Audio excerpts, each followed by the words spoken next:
This case considered the issue of voluntary trusts and the directions to a trustee, and whether or not a trustee of a voluntary trust could bring an action against the person who settled the trust on the basis of their failure to carry out the terms of the trust.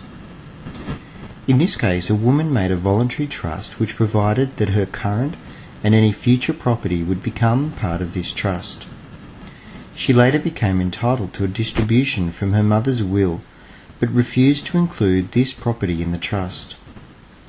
The trustees brought an action seeking the court's determination as to whether or not they could enforce the woman to include this property that she had received from her mother's estate into the voluntary trust.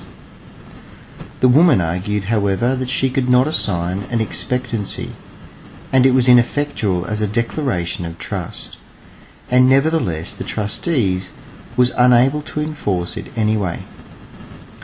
She insisted that the trustees were under no duty to enforce the trust in this way, since the trust was voluntary in nature. However, the beneficiaries of the voluntary trust argued that even the settlement of the after-acquired property could not be specifically enforced. The trustees should nevertheless sue for damages for breach of the covenant to include this property.